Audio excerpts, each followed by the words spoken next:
Millions of U.S. taxpayer dollars will go to the abortion industry in violation of the Hyde Amendment.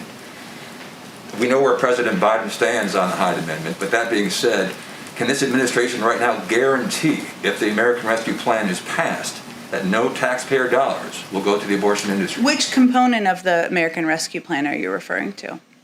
I'll pull it up right here. A $50 million funding increase for the Title X program, $750 million for global health activities, and billions in funding for community health centers without applying the Hyde Amendment. Well, the president's view on the Hyde Amendment is well known, as you have stated in your question. He also believes that community health centers are a key part of addressing the pandemic, of ensuring that people in communities have access to vaccines, have access to treatment and information about making sure they're healthy and their loved ones are healthy. So that remains a priority to the president. He's shared his view on the Hyde Amendment. I don't think I have anything new for you. To follow up on that, can he guarantee Americans who don't want their tax dollars, pro-life Americans who don't want their tax dollars, funding abortion, can the administration guarantee those tax dollars won't go to abortion? I think, Owen, as I've just noted, 3/4 of the public supports the components of the package, wants to see the pandemic get under control, wants to see people put back to work, vaccines and arms. So I think that answers your question. Okay, we're going to move on. Go ahead in the back. The president yourself have frequently cited what you describe as the failures or the shortcomings of the Trump administration as it relates to their response to COVID. We're now nearly a month into this administration. Does the Biden administration now own the coronavirus response? Well, certainly the President of the United States owns the response to the COVID pandemic. That's why he is focused on it every single day. However, it's important for the American people to know what we inherited when the president came into office. And what he inherited was not enough supply, not enough vaccinators, not enough places for vaccinations to happen. If you're ever working with me and I hear you treat another with disrespect, talk down to someone, I promise you I will fire you on the spot. No ifs, ands, or buts.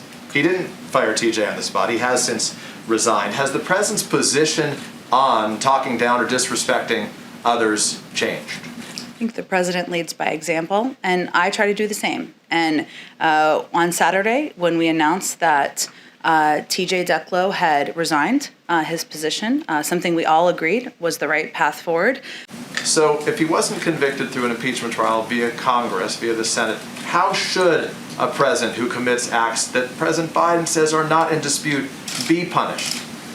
Well, I think obviously there was a process that worked its way through the Senate. That's why we put out a statement on Saturday evening. Does he support criminal prosecution? That will be up to the Department of Justice to determine. We're doing something new here, and there's going to be an independent Justice Department to determine what any path forward and any investigation would look like. Absent this president's actions, though, do you think does something like this, does it seem, I mean, Mitch McConnell left that door open to criminal prosecution. Would actions like this, do they meet the bar for criminal prosecution? I am not going to speculate on criminal prosecution from the White House podium. The president is committed to having an independent Justice Department that will make their own decisions about the path forward. A lot of you have asked, maybe not in this room, but in general, what's next? What are we focused on next? And the answer is the president is going to continue working on getting the American Rescue Plan passed. That is his top priority.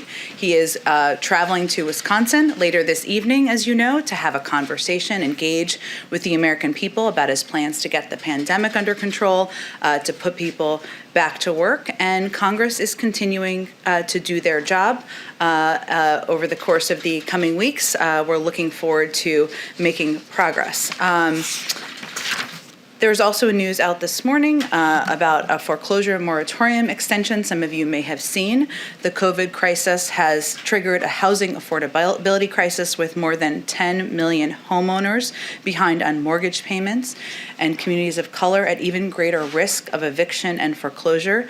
Today, the administration is taking another step to bring urgent action, relief to the American families struggling to keep a roof over their heads. This is something the president talked about on day one. We talked about on day one, but today the Departments of Housing and Urban Development, Veterans Affairs, and Agriculture announced they will extend and expand the foreclosure relief programs, building on the steps President Biden spoke about a couple of weeks ago.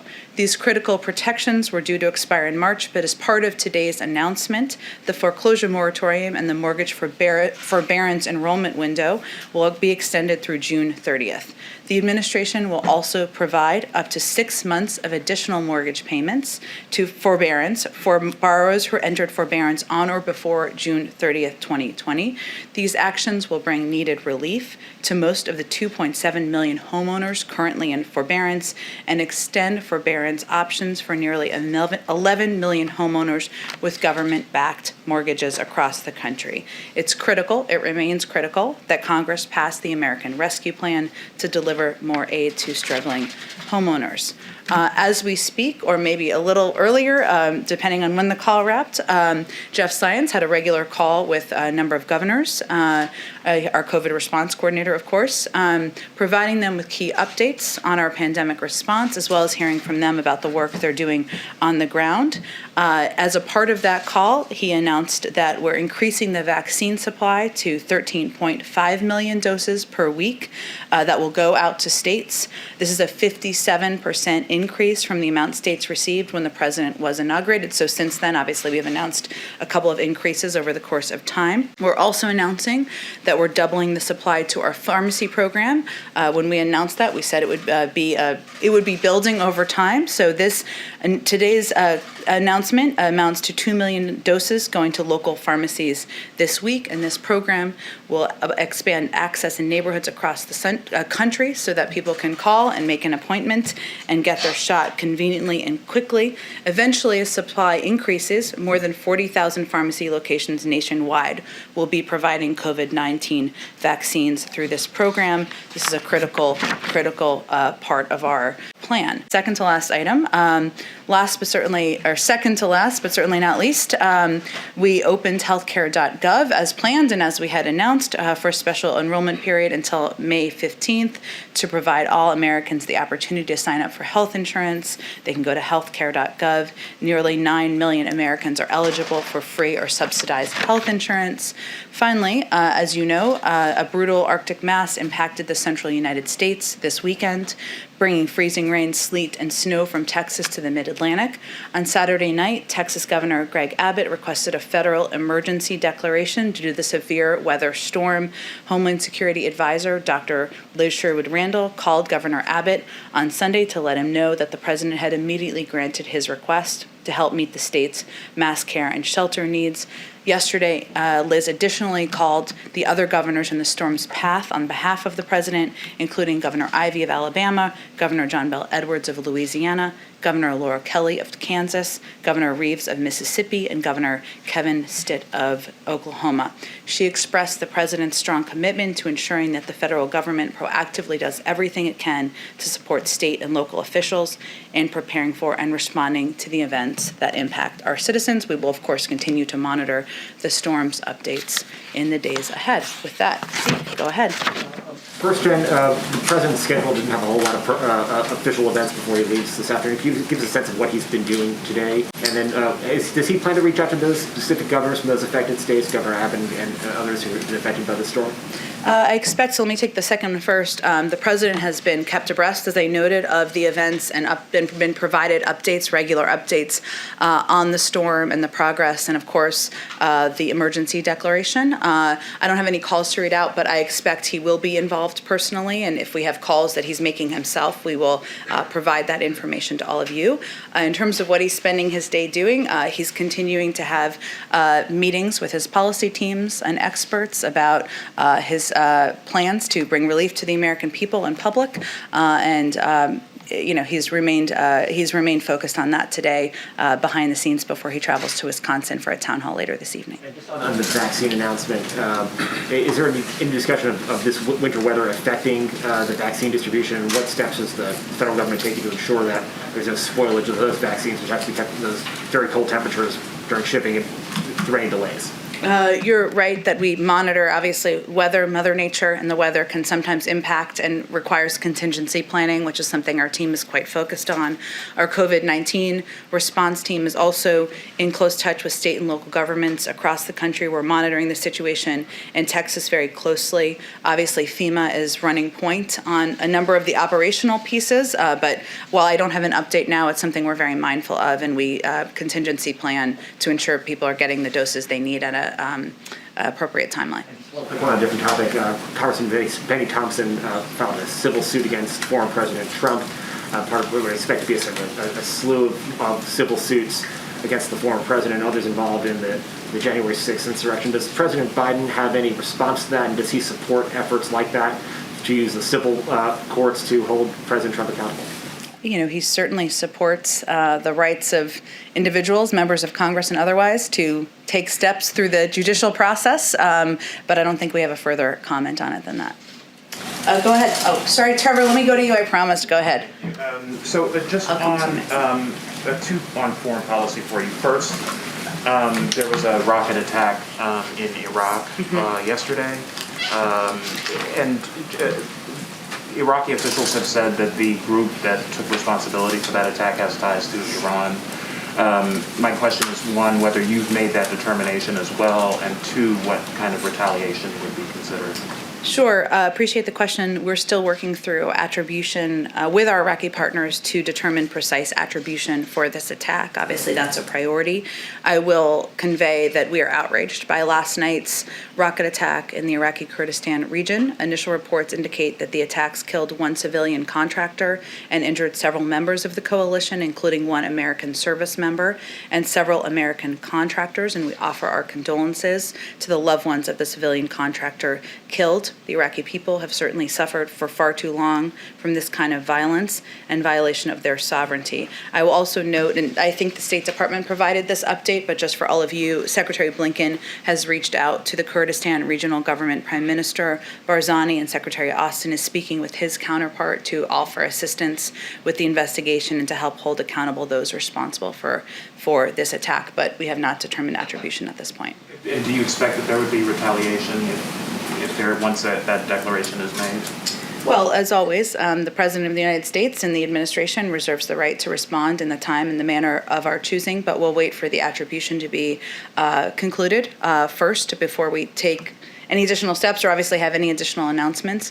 I will convey to you that obviously diplomacy is a priority with this administration and something that is front and center to our engagement with our global partners around the world. And certainly these calls are evidence of that, but that will always be a part of our strategy as well. And to the point of diplomacy, one thing that Germany has asked for is some relief as far as the Nord Stream 2 pipeline, and I'm just curious if you have an update on that, whether Biden will consider waiving the ability to do sanctions on companies related to that. Well, our position on Nord Stream 2 has been very clear, and it remains unchanged. President Biden has made clear that Nord Stream 2 is a bad deal. It's a bad deal because it divides Europe. It exposes Ukraine and Central Europe to Russian manipulation, and because it goes against Europe's own stated energy and security goals. We're continuing to monitor activity to complete or to certify the pipeline, and if such activity takes place, we'll make a determination of the applicability of sanctions. Importantly, sanctions are only one of among many important tools to ensure energy security, and we, of course, will do this all in partnership with our allies and partners, but our position has not changed on the deal. Go ahead. The president is changing gears this week, obviously looking beyond the Hill to get out and sell this plan to the American people. Is this a sign that he recognizes that he's not likely to get Republicans in Washington on board? He certainly wouldn't agree with that. I would say that the president's view of the package, one, I would say first, the president has not shifting gears. He has been focused every single day, even as others have not, which is understandable, on engaging with partners, stakeholders, people who agree with him, people who don't agree with him, on getting this package through.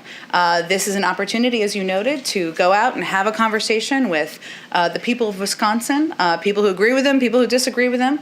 But if you look at at the polls, they are very consistent. The vast majority of the American people like what they see in this package. And that should be an indication or should be noted by members of Congress as they consider whether they're going to vote for it or not. So is he hoping then that these visits will help build pressure on members of Congress?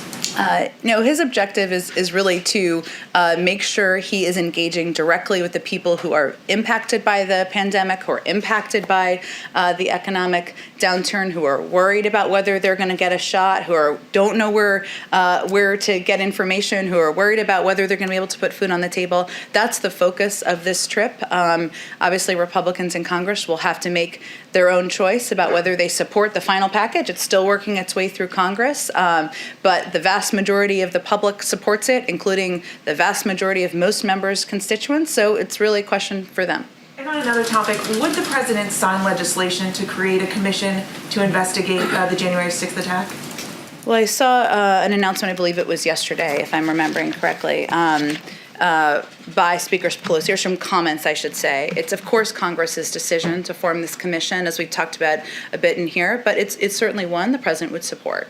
And President Biden has made clear his views on the tragic events of January 6th, including where responsibility for them lies. He backs efforts to shed additional light on the facts to ensure something like that never happens again. In addition to the recently announced desire to put together a commission or form a commission, we'll continue to work with Congress to identify measures that the federal government can take going forward to prevent violence we saw on January 6th. And as you know, probably, Mary, there's a number of hearings that are upcoming in the coming weeks, and we'll be cooperative with those, of course. What would he hope to learn through a commission? Because obviously we saw a very thorough airing of the events last week.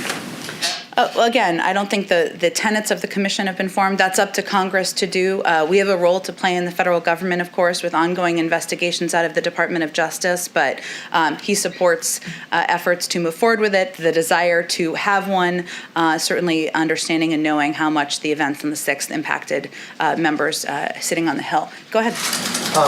Jen, thank you. The president, yourself, have frequently cited what you describe as the failures or the shortcomings of the Trump administration as it relates to their response to COVID. We're now nearly a month into this administration. Does the Biden administration now own the coronavirus response? Well, certainly the President of the United States owns the response to the COVID pandemic. That's why he is focused on it every single day. However, it's important for the American people to know what we inherited when the president came into office. And what he inherited was not enough supply, not enough vaccinators, not enough places for vaccinations to happen. Communities had been left to fend for themselves. And so that's what he's been focused on and working on. But certainly, if he were standing here, he would say that's why it's the issue he wakes up every morning and is focused on, because addressing it is what's on the minds of the American people. And he's the president. It's his responsibility to focus on it. Let me ask you if I can. I want to bounce around a little bit back to the impeachment trial that just wrapped up. You guys posted a statement late on Saturday where he said the final vote, though it didn't lead to a conviction, the substance of the charge, the president said, is not in dispute. Even those opposed to the conviction, he cited Mitch McConnell, believed that Donald Trump was guilty of a disgraceful dereliction of duty, practically and morally responsible for provoking the violence unleashed on the Capitol. So if he wasn't convicted through an impeachment trial via Congress, via the Senate, how should a president who commits acts that President Biden says are not in dispute be punished? Well, I think obviously there was a process that worked its way through the Senate. That's why we put out a statement on Saturday evening. Does he support criminal prosecution? That will be up to the Department of Justice to determine. We're doing something new here, and there's going to be an independent Justice Department to determine what any path forward and any investigation would look like. Absent this president's actions, though, do you think does something like this, does it seem, I mean, Mitch McConnell left that door open to criminal prosecution. Would actions like this, do they meet the bar for criminal prosecution? I am not going to speculate on criminal prosecution from the White House podium. The president is committed to having an independent Justice Department that will make their own decisions about the path forward. Let me ask you a last question on the candidates. Housekeeping around here. TJ Ducklow, as we know, is no longer working for this White House. He was suspended for a week after comments that he made to a female journalist. The president, as you know, on Inauguration Day said, "If you're ever working with me and I hear you treat another with disrespect, talk down to someone, I promise you I will fire you on the spot. No ifs, ands, or buts." He didn't fire TJ on the spot. He has since resigned. Has the president's position on talking down or disrespecting others changed? think the president leads by example, and I try to do the same. And on Saturday, when we announced that TJ Ducklow had resigned his position, something we all agreed was the right path forward, I made clear that every day we're going to try to meet the standard set out by the president in treating others with dignity and respect, with civility, and with a value for others through our words and our actions. He's no longer employed here, and I think that speaks for itself. Go ahead. Jen, thank you. As you prepare to put out an immigration plan as soon as the end of this week, can you give us a little more information on the timing? And also, when it comes to the Dreamers, can you give us any specifics on whether a potential pathway to citizenship will be part of the plan for that particular group? Well, there certainly is part of the proposal that the president outlined and proposed on day one is an earned path to citizenship, right, for 11 million immigrants who are undocumented immigrants who are living in the country. He's also somebody who believes in the rights of the DACA recipients to be in the country. He was here during the of course, Obama-Biden administration, of which he played a prominent role, important role, and supported that program. We've outlined the tenets of what we think the proposal should look like, which includes that, but also includes funding to address the root causes, includes investment in smart security, but Congress will have to work through what it looks like moving forward and what components will be included in here or what components could be dealt with separately. And how important will it be to this administration that this be one overarching, large, comprehensive package versus pieces of an immigration plan that are broken up and passed separately? Well, I understand and I've read, I know there's different points of view and different views from prominent and important advocates on this particular issue, but we're going to let the bill be presented formally at some point soon. I'm not going to get ahead of that process, and certainly the president feels that all of these requirements that are in the bill, these components of the bill, are what makes it comprehensive. They all need to be addressed. That's why he proposed them together. And does the president plan to rescind these Trump-era restrictions on immigration and work visas that have dramatically limited immigration? They're set to expire at the end of March. Will he let those expire naturally, or will he rescind them before that? Let me talk to our Department of Homeland Security. It's likely a conversation that would happen in coordination with them. Obviously, the president's view is that the approach of the prior administration was immoral, but also ineffective in terms of addressing the many challenges of an outdated immigration system. But I don't have an update on those particular requirements. Just a question on Afghanistan. Has the administration decided whether to further troop withdrawals below 2,500? And if the decision hasn't been made yet, when do you expect one? I don't have any update on that front or a timeline of when any additional decisions will be made. Do you feel that the previous administration withdrawing troops so quickly tied this administration's hands? I think the president is somebody who is not new to the global stage and certainly not new to the difficult decisions that need to be made around issues related to Afghanistan, issues related to the men and women who are serving and our own national security. So he's making decisions through that prism, but I just don't have an update on what any timeline will look like. Go ahead. Thanks, Jen. First, on the vaccine, you were talking earlier about how the president wants to address the concerns of everyday Americans with vaccine and the pandemic. One way the White House Chief of Staff proposed doing that last month was creating a national clearinghouse for vaccine information that would either be available online or through a hotline. Can you update us on the progress of that? Is that close to being rolled out? I don't have any update for you other than to convey that our team is always considering a range of options to make information more accessible, ensure more people, more of the American public know how they can get a vaccine, when they can get a vaccine, where they can go to get a vaccine. That's part of the reason the president is, of course, traveling to Wisconsin, but I don't have any update for you on a clearinghouse or a website. It sounds like that's only still under consideration. Is that something that's really not in the works at the moment? There are a range of options under consideration, and their focus is on taking the steps that are the most effective and efficient and prioritizing those in the order through which they would help the American people. Now, on the situation in Texas, beyond disaster relief, is the administration considering any actions to address not only Texas's power grid, but the power grid in the central United States that seem to really struggle with the winter weather in addition to some other issues. I know Texas is not really part of the national power grid. Is the administration looking at that situation and considering any kind of actions in the short term to address it? Well, I think our focus right now is ensuring that the millions of people across Texas who are impacted by the storm get the relief they need. Obviously, that's why the president and his Homeland Security advisor took very quick action over the weekend. Clearly, as there are investments in the future in energy forms of energy, I should say, across the country, they'll need to plan for inclement weather. But I think that's a discussion and conversation. It's a little bit down the road. Well, the fact that the Texas grid is not part of the national system, was that alarming to anyone in the administration? I mean, would you prefer that there be a national grid that's all integrated? I would send you to the Department of Energy and others to answer that question. Go ahead. Thanks, Jen. Back on tonight's trip, is there any particular reason Wisconsin was chosen as the site of tonight's town hall? You don't like Wisconsin? No, It's a little cold. I looked it up this morning, but I've been there. It's lovely, but is there any particular reason why? Is it Ron Johnson and trying to put pressure on him, or engage Democrats in the state the president just won? Why Wisconsin? well, Wisconsin is a state where clearly there are Democrats, Republicans, independents, as we saw from the final outcome of the vote in November, people who have different points of view on a range of issues. And it was a state that where people have been impacted by the pandemic, they've been impacted by the economic downturn, and the president felt that he could have a good conversation with people about the path forward, and also even people who disagree with him. So it was not more complicated than that. I want to ask you about the president's ambitions in terms of getting Congress to pass gun control measures. In a statement you issued over the weekend, the president said the time for action is now. You're asking Congress to do a lot of things now. What is your timetable for action on what the president calls common sense measures, and what's the realistic hope that you have that they'll pass both houses? Well, we haven't proposed a package at this point, so it's hard for me to make a prediction about its likelihood of passing. But I will say that the president is somebody throughout his career who has advocated for smart gun safety measures.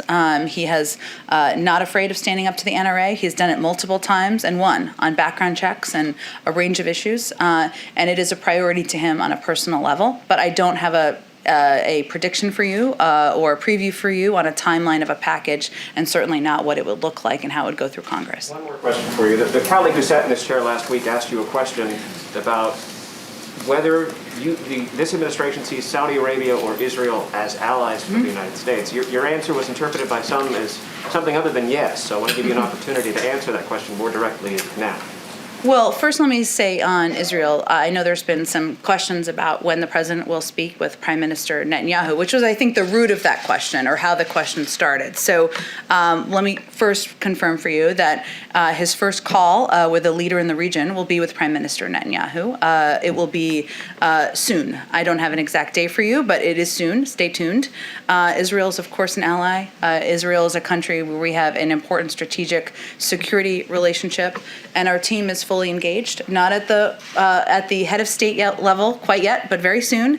But our team is fully engaged, having constant conversations at many levels with the Israelis.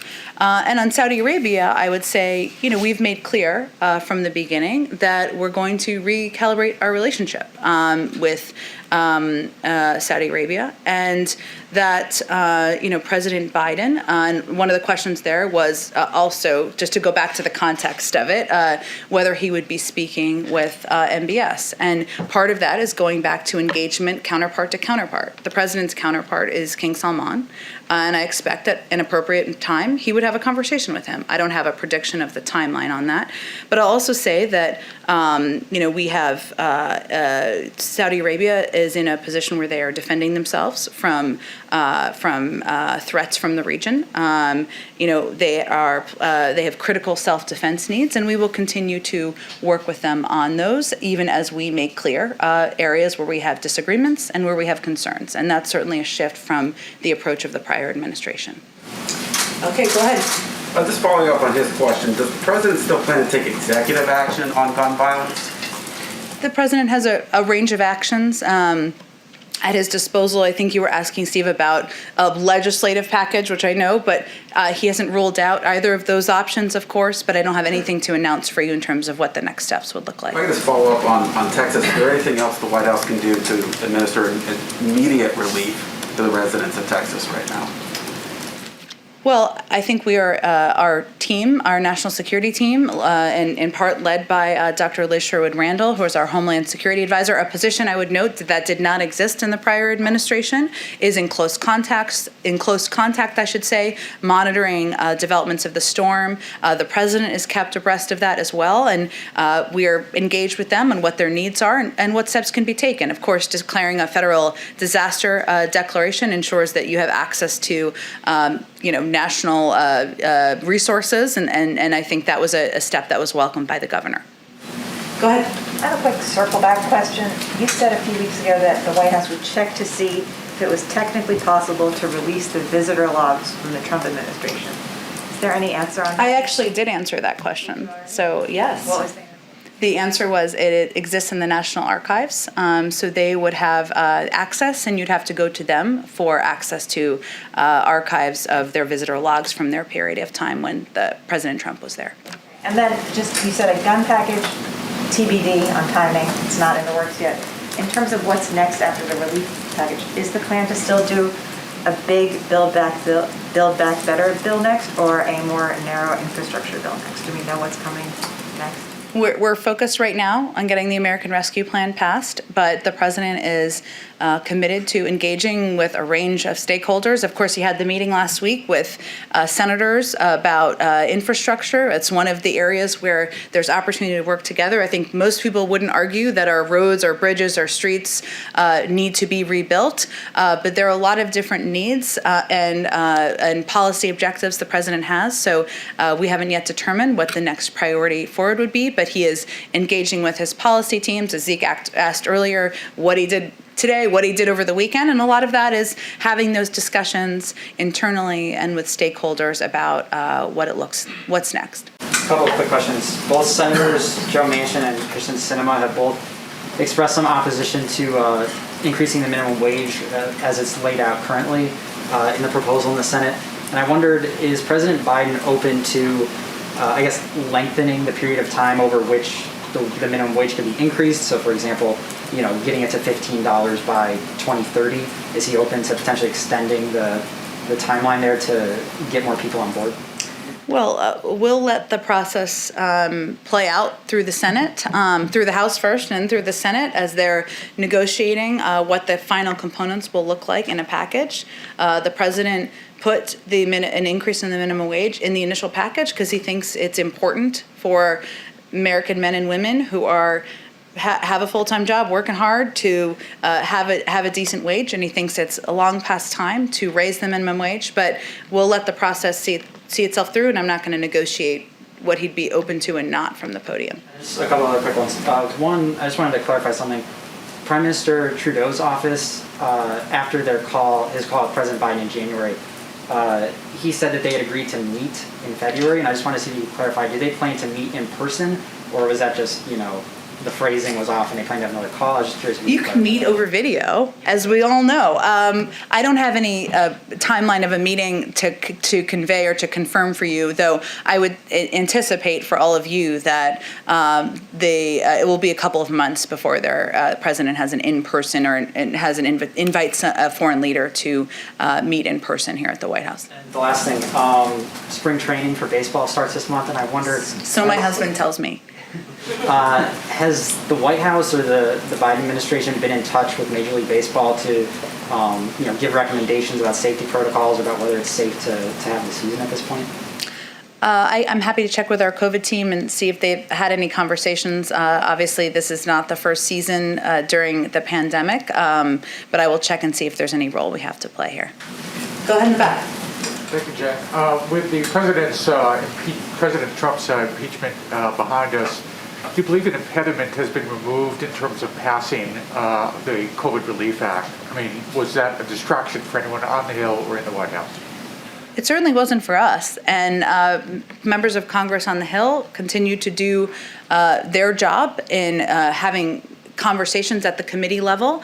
It was obviously an important week in our nation's history. The president we put out a statement from the president on Saturday, and we understand why there was a focus on it from, of course, the media and also from many in the public. But we have said from the beginning that the president would remain laser focused on getting the American Rescue Plan passed. That's exactly what he did last week and what he'll continue to do this week. And we are pleased with the urgency we've seen from members of Congress as well. Go ahead. Jen, does the president still plan to address Congress this month as he has said he expects to? And do you have any information for us about the timing?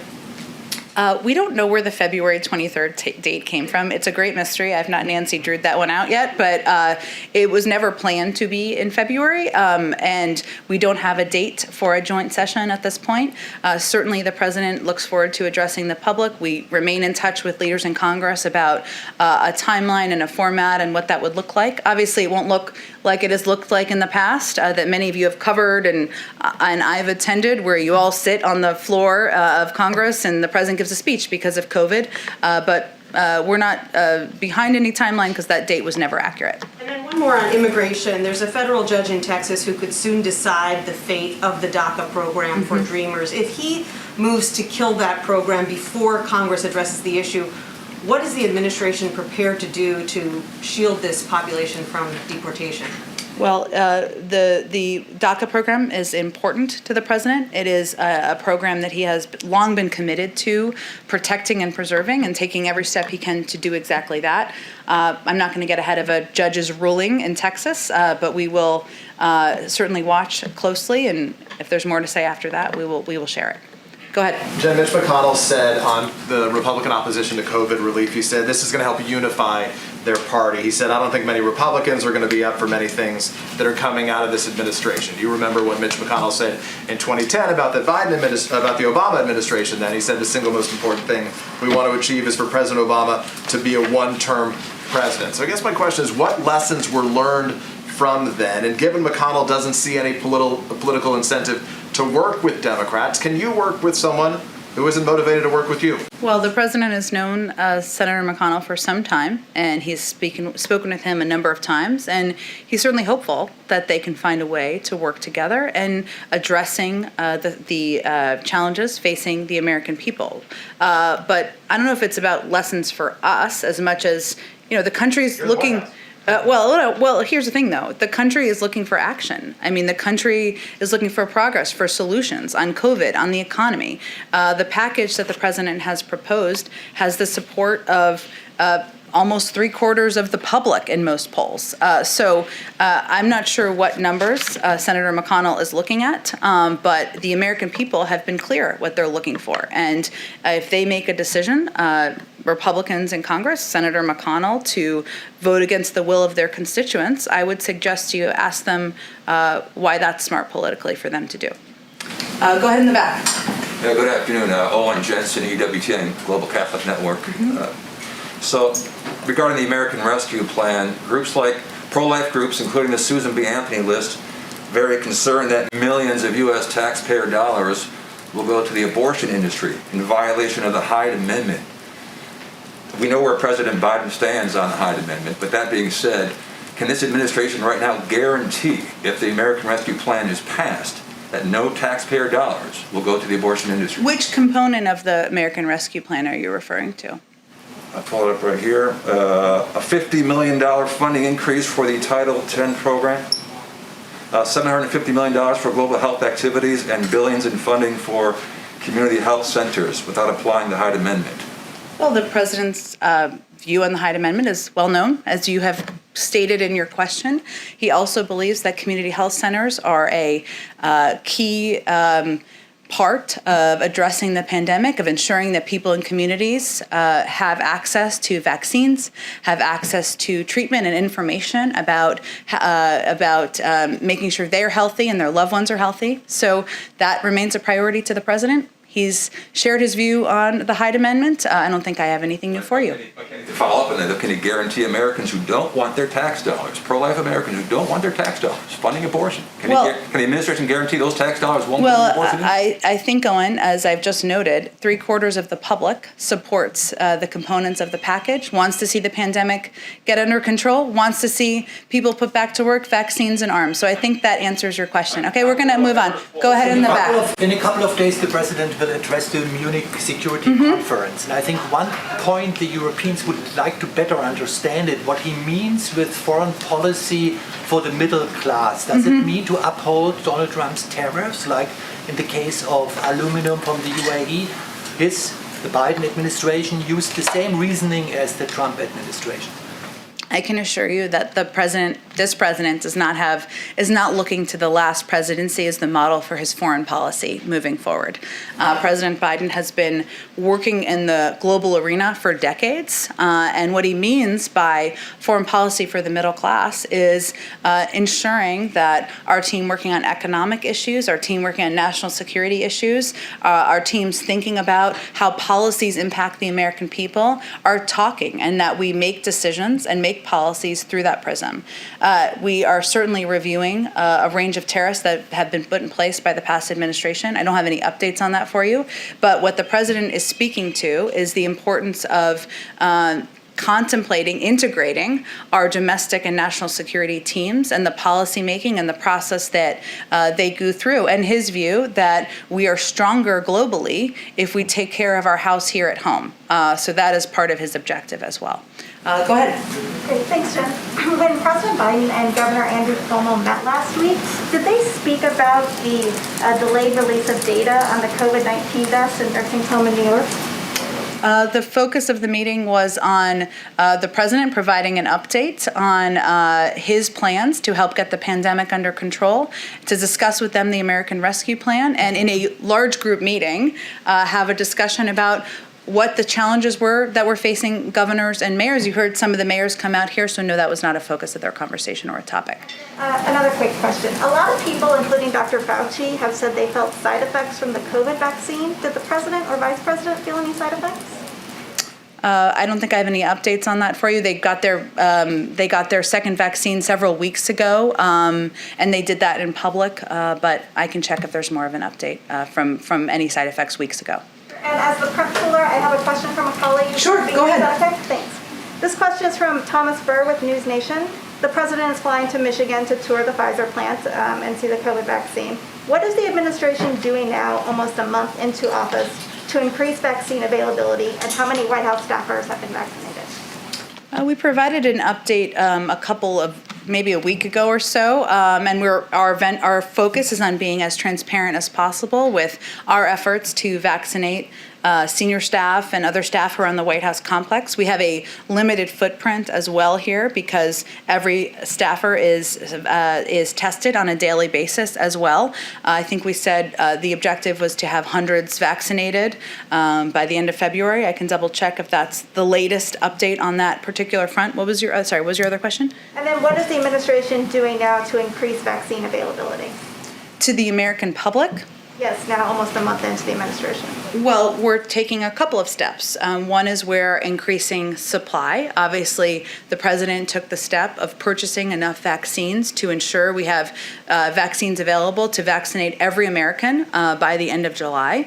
We've also increased by 57% the vaccine supply that's going out to states.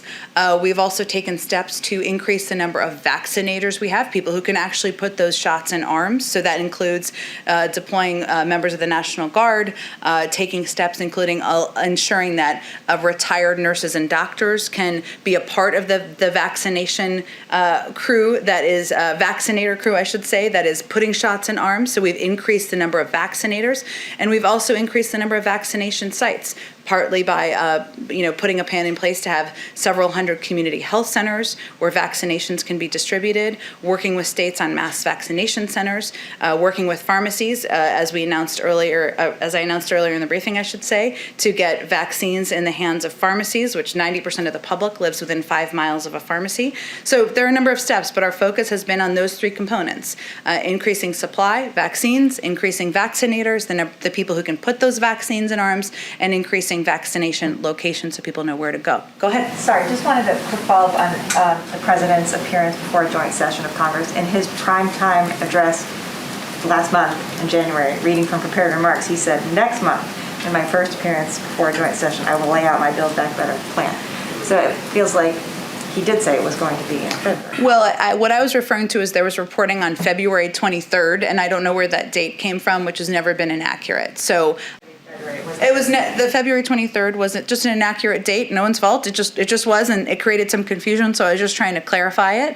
Obviously, the president looks forward to speaking to a joint session. We just don't have a date yet for when that will be, and obviously it will look different because of COVID and because we want to be safe and project that safety and our responsibility of projecting that to the American public. There's no specific reason it was potentially delayed from what the president himself thought last month.